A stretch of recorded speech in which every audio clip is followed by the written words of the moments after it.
ভালো আছেন আসলাম সাহেব? জি ম্যাডাম, এই যে যা জমি টমি দেখতেছেন সবই আপনার নামে কেনা হয়ে গেছে। আচ্ছা, ওই লোকটাকে? রাজু বিভিন্ন ক্ষেত খামারে কামলা দিয়ে খায়। আজকে আমি ওরে ক্ষেতের আগাছা পরিষ্কারের জন্য রাখছি। আচ্ছা, তাহলে ওনাকে একটু ডাকেন। এই রাজু, এদিকে আয়। জি কাকা। উনি হচ্ছে ম্যাডাম, এই পুরা জমিটাই ওনার নামে কেনা হয়েছে। সালাম আলাইকুম ম্যাডাম। ওয়ালাইকুম আসসালাম। আপনার কি কোনো সমস্যা?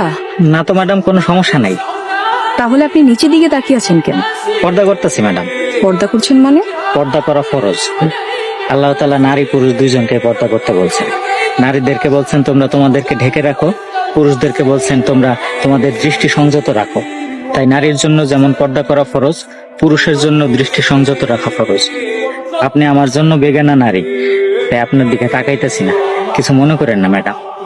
এই রাজু, তোর কি মাথা খারাপ হয়ে গেছে? উনি আমাকে ম্যাডাম, তুই কারে কি কস? উনি ঠিকই বলেছেন আসলাম সাহেব। আমরা নারীদের পর্দার বিষয়ে কথা বলি, কিন্তু পুরুষের পর্দার বিষয়ে এড়িয়ে যাই। অথচ দুটোই দরকার। রাজু সাহেব, আপনি এখন যেতে পারেন। আচ্ছা আসলাম সাহেব, উনি কি বিবাহিত? এই কথা কেন জিজ্ঞেসেন ম্যাডাম? ও তো বিয়ে করে না ম্যাডাম, করবো কেমনে? গরিব মানুষ।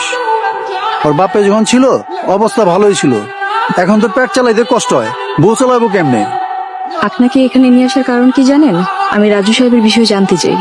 রাজুর ব্যাপারে জানে কি করবেন ম্যাডাম? আমি ওনাকে বিয়ে করতে চাই। আপনি এসব কি করতেছেন ম্যাডাম? আপনি এত বড় লোক, এত সহায় সম্পত্তির মালিক হইয়া সামান্য রাজুর বিয়ে করতে চান? আসলাম সাহেব, মানুষ কখনো সামান্য হয় না। আর আমি ওনাকে যতদূর দেখেছি, উনি অনেক নম্র, ভদ্র, অনেক ধার্মিক একজন মানুষ। সত্যি কথা বলতে আমি মনে মনে ঠিক এরকমই একজন মানুষ খুঁজেছিলাম। আপনি ভাইবা বলতেছেন তো ম্যাডাম?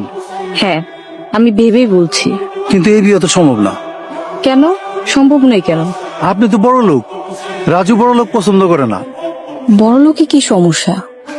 তা জানি না। আচ্ছা ঠিক আছে, তার যদি বড় লোকে সমস্যা হয়, তাহলে আমি গরিব হয়ে যাব। এইসব কি করতেছেন ম্যাডাম? আমি তো কিছুই বুঝতে পারতেছি না। সেটা কালকেই বুঝতে পারবেন। আপনি তাহলে এখন আসেন। জি ম্যাডাম, আসসালামু আলাইকুম।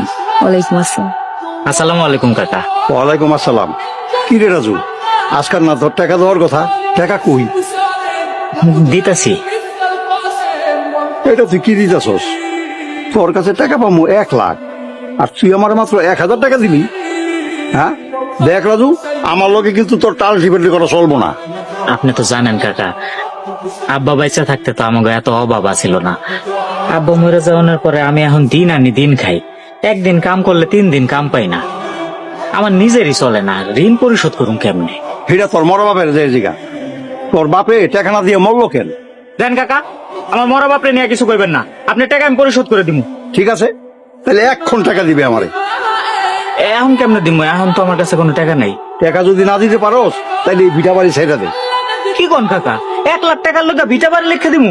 তোর আমি 1 মাসের সময় দিলাম, আগামী 1 মাসের মধ্যে যদি তুই আমারে টাকা দিতে না পারোস, পরে বাড়িঘর কিন্তু আমি নিয়ে নেবো। কথাটা তুই মনে রাখিস।